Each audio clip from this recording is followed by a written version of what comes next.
Hola, muy buenas noches, que Dios les bendiga, bienvenidos a otra perla de la palabra.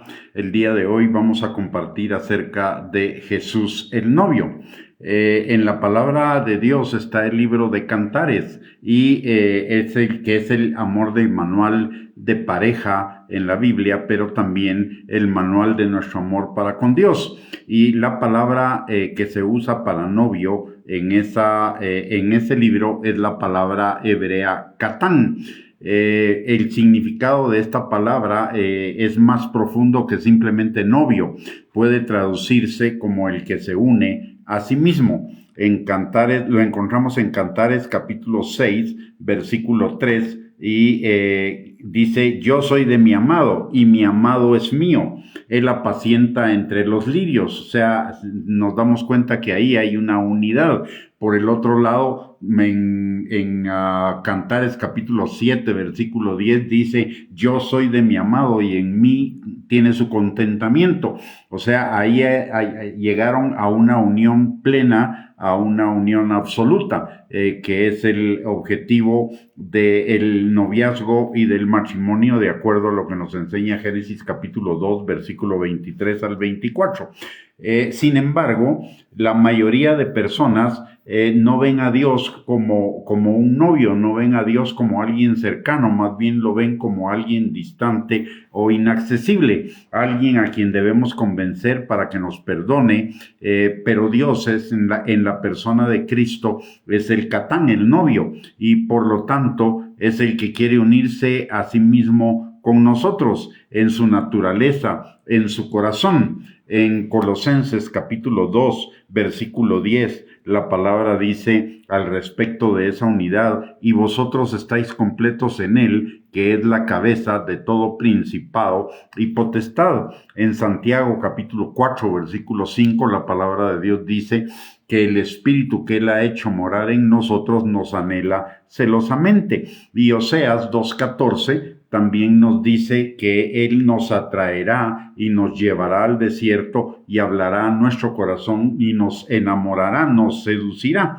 Su deseo es vivir una vida unida a la nuestra. En Juan 3:16 nos lo dice muy claramente. Dice la palabra: porque de tal manera amó Dios al mundo, que ha dado a su Hijo unigénito, para que todo aquel que en él crea no se pierda, mas tenga vida eterna.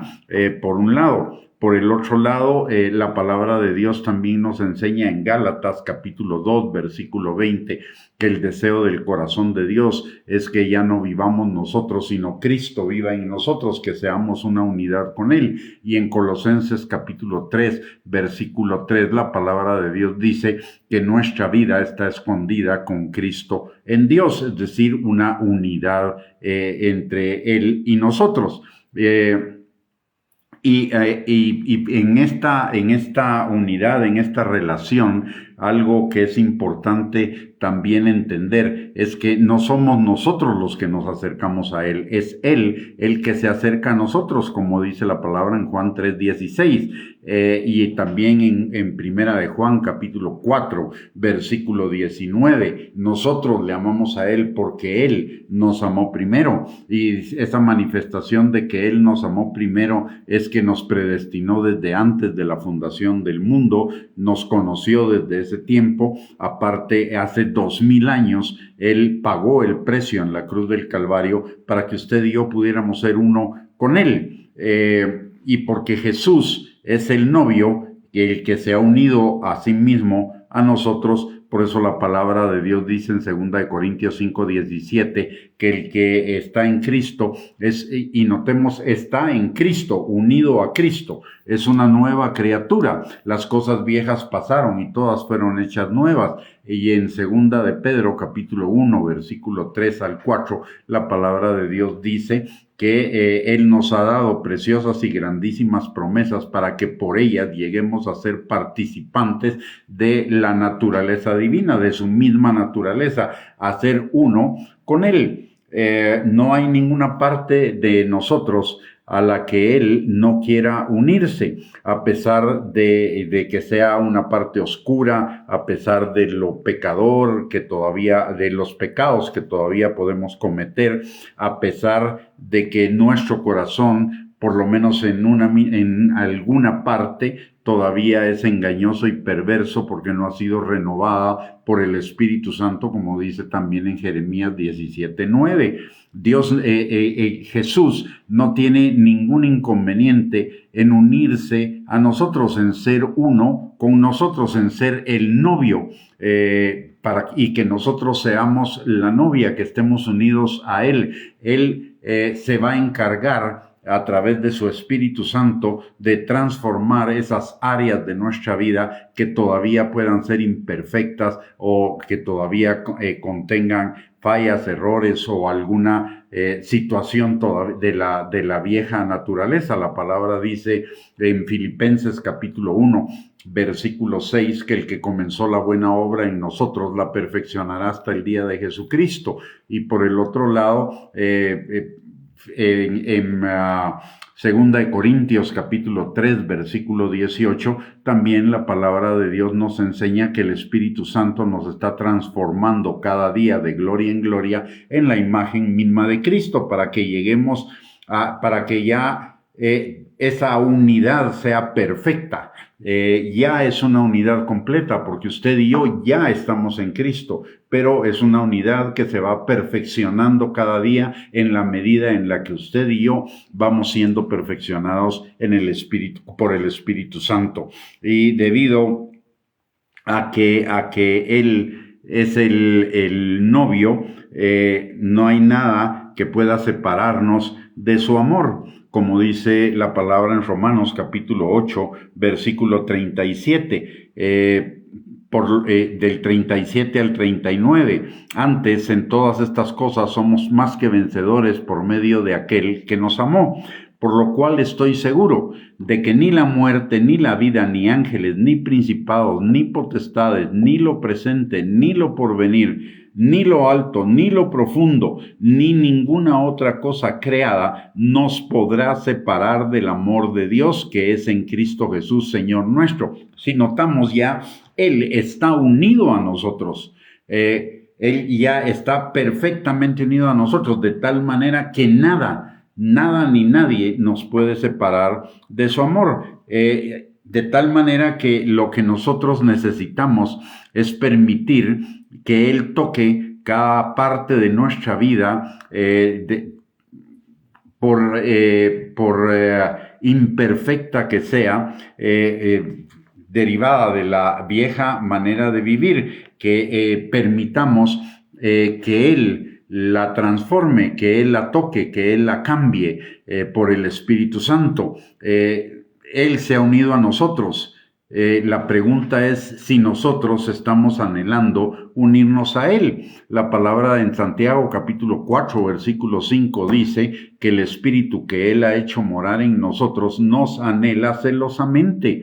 Y ese anhelo celoso significa el anhelo de un novio enamorado, que no solo ya está unido a la novia, sino que anhela que la novia se una a él, de tal manera que así como Él ha dejado todo por nosotros, como nos lo enseña la palabra en Filipenses capítulo 2, que Él se despojó a sí mismo de toda su gloria y se hizo hombre, y como hombre se hizo siervo. La pregunta es si nosotros estamos dispuestos a dejarlo todo por Él. La palabra en Mateo capítulo 16, versículo 24 al 26, nos dice Jesús lo siguiente: si alguno quiere venir en pos de mí, niéguese a sí mismo y tome su cruz y sígame, porque todo el que quiera salvar su vida la perderá, y todo el que pierda su vida por causa de mí la hallará.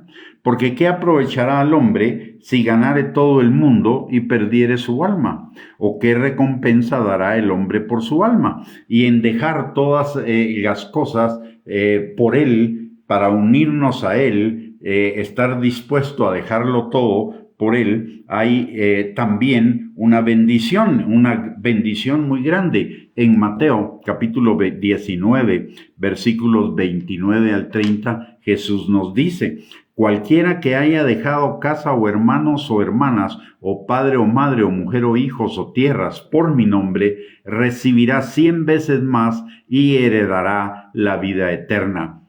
Pero muchos postreros serán primeros y muchos primeros serán postreros. La pregunta es, vuelvo a hacerla, la pregunta es, ¿estamos dispuestos a dejarlo todo para ser uno con Él?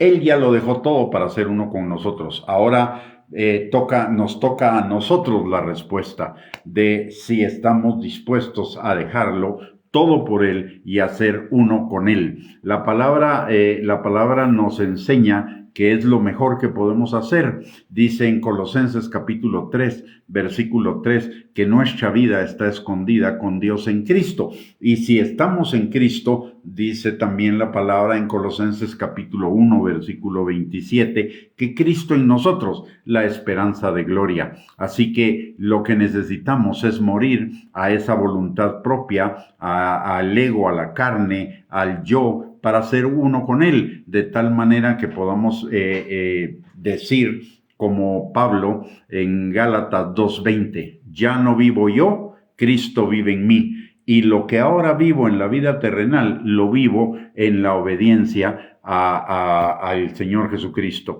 Y eso significa entrar en la plenitud del reino. Y entrar en la plenitud del reino es entrar en una vida plena, abundante, bendecida y en victoria. La decisión está en nosotros, como dice Deuteronomio 30, versículos del 19 al 20.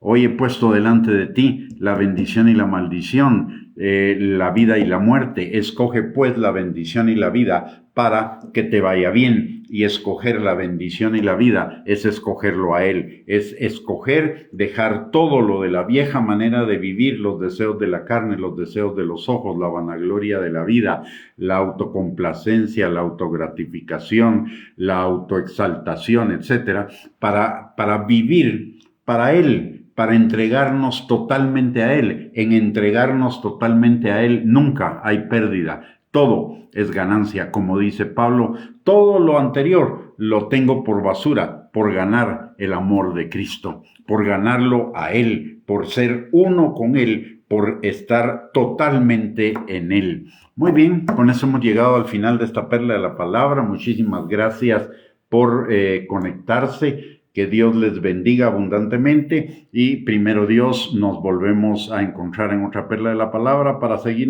edificándonos en nuestra fe y fortaleciéndonos en el Señor y en el poder de su fuerza, principalmente en estos tiempos en que los tiempos son difíciles, en que los tiempos están malos, en la medida en la que estamos más cerca de la venida de Cristo.